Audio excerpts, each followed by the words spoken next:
Hello, everyone, and welcome back to the Everyday English podcast, where learning English is easy and fun. I'm Anna. Hi, Anna. Hi, everyone. It's so great to be back for another episode. I'm really excited about our topic today. Me too, Mark. Today, we're going to talk about something that might sound a little bit scary at first, especially for English learners.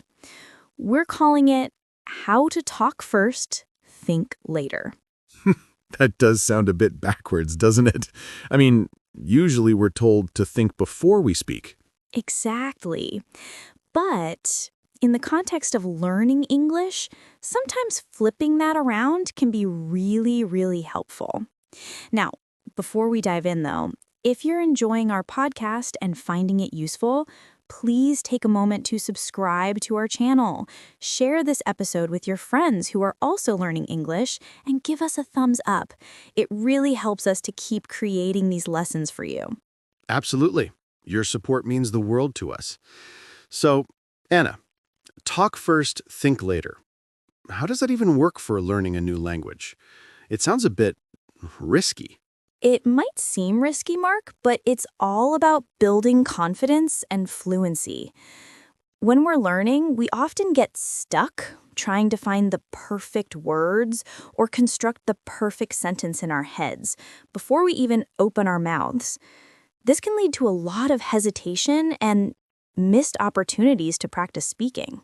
I can definitely relate to that.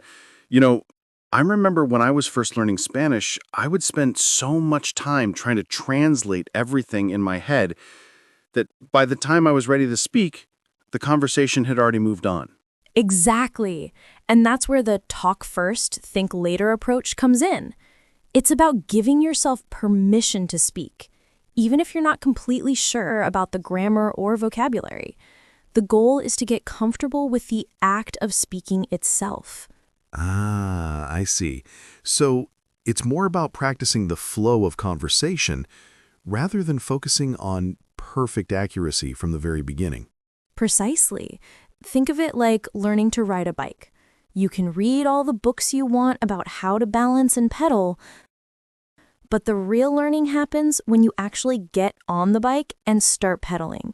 Even if you wobble a bit at first, you might fall, but you'll learn from it and eventually get better.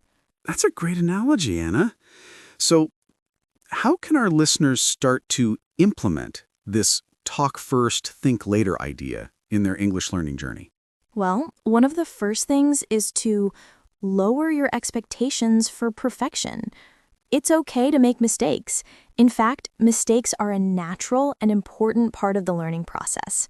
Every time you make a mistake and someone corrects you, you learn something new. That's so true. I think a lot of learners are afraid of making mistakes because they feel embarrassed. But really, native speakers are usually very understanding and appreciate the effort you're making to communicate in English. Absolutely. Most people are patient and will even help you find the right words if you're struggling. So try to reframe mistakes, not as failures, but as learning opportunities. Okay, so step one, don't be afraid to make mistakes. What's another way to talk first, think later? Another great way is to participate in simple conversations. Even if you only know a few words or phrases, don't wait until you feel completely fluent to start speaking. Start now. You can practice with language exchange partners, online tutors, or even just by talking to yourself in English. Oh, that's a good tip. So, even if you're just making simple sentences like, I am eating breakfast, or the sun is shining, it's still helpful practice. Exactly. Every little bit of speaking practice helps. Another thing you can do is to focus on getting your main point across, rather than worrying about every single grammatical detail. If someone understands the general idea of what you're trying to say, that's a success. You can always refine your grammar later. So, it's about prioritizing communication over perfection, especially in the beginning. Yes, exactly. Think about it. When you're having a conversation in your native language, do you always use perfect grammar? Probably not. We often use slang, incomplete sentences, and we might even make grammatical errors. The most important thing is that we understand each other. That makes a lot of sense. So, when you're speaking English, it's okay to not be perfectly grammatically correct as long as you can communicate your message. Absolutely. And the more you practice speaking, even with mistakes, the more comfortable and confident you'll become. Your fluency will improve naturally over time. What about when you don't know a specific word? What should you do then? That's a great question, Mark. When you don't know a word, don't let it stop you from speaking. Try to use other words you know to describe what you mean. For example, if you don't know the word refrigerator, you could say, the cold box where we keep food. That's a good strategy. It encourages you to think creatively with the vocabulary you already have. Exactly. And often, the person you're talking to will understand you perfectly. If not, they can always help you find the right word. It turns into a learning opportunity within the conversation itself. So it's like improvising with your English. Yes, that's a great way to put it. Think of it as being a bit of an actor or an improviser. You have a basic idea of what you want to say, and you use the tools you have, your current vocabulary and grammar, to express that idea in the moment. I like that. It takes some of the pressure off of having to know everything perfectly before you speak. Definitely. And the more you improvise and speak, the more your vocabulary and grammar will naturally improve. You'll start to pick up new words and phrases from the people you're talking to. So, one of the benefits of talking first, thinking later, is that it actually helps you learn more effectively in the long run. What about dealing with nerves? A lot of learners get really nervous about speaking English, especially in front of others. That's completely normal. It's natural to feel a bit anxious when you're doing something new or challenging. One thing that can help with nerves is to start small. Practice speaking in low-pressure situations, like with a patient language partner or in a small group. That makes sense.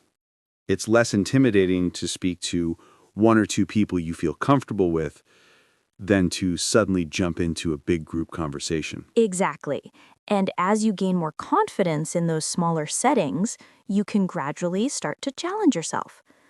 Remember, everyone you're speaking to has likely been in a similar position when learning something new. Another thing that might help with nerves is to focus on the joy of communication. Instead of worrying about making mistakes, try to focus on the excitement of being able to connect with someone from a different culture or share your thoughts and ideas in a new language. That's a wonderful point, Mark. Language is all about connection. When you focus on that aspect, the fear of making mistakes can seem less important. The goal is to understand and be understood. So, to summarize so far, talking first, thinking later means giving yourself permission to speak, even if you're not perfect, focusing on communication over perfect grammar, using the vocabulary you know to express yourself, and starting small to build confidence. Exactly. And remember that consistency is key. The more you practice speaking, the more natural and comfortable it will become. Even short bursts of conversation every day can make a big difference over time. This is all really encouraging, Anna. I think a lot of our listeners might feel relieved to know that they don't have to be perfect to start speaking English. That's my hope. Learning a language is a journey, and it's okay to stumble along the way. The most important thing is to keep moving forward and to not be afraid to use your voice. So, if someone is feeling hesitant about speaking English, what's one small thing they can do today to start practicing the talk first, think later approach? I would suggest finding a language exchange partner or an online tutor and scheduling a short conversation. Even just 15 to 20 minutes of speaking practice can be a great way to build confidence. That's a great practical tip. And remember, everyone on those platforms is there for the same reason, to practice and improve. So there's no need to feel intimidated. Exactly. And don't be afraid to tell your conversation partner that you're trying to practice speaking more fluently and that you might make mistakes. Most people will be very supportive. So the key takeaway is to just start talking. Don't wait for the perfect moment or for the perfect vocabulary to magically appear in your head. Just open your mouth and start speaking, even if it's just a few simple sentences. That's it in a nutshell, Anna. Talk first, think later is about embracing the imperfections of the learning process and focusing on the act of communication.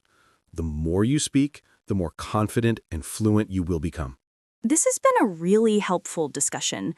I think a lot of our listeners will find this advice encouraging. I hope so too.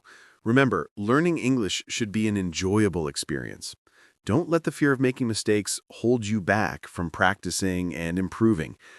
And on that note, we're coming to the end of another episode of Everyday English Podcast.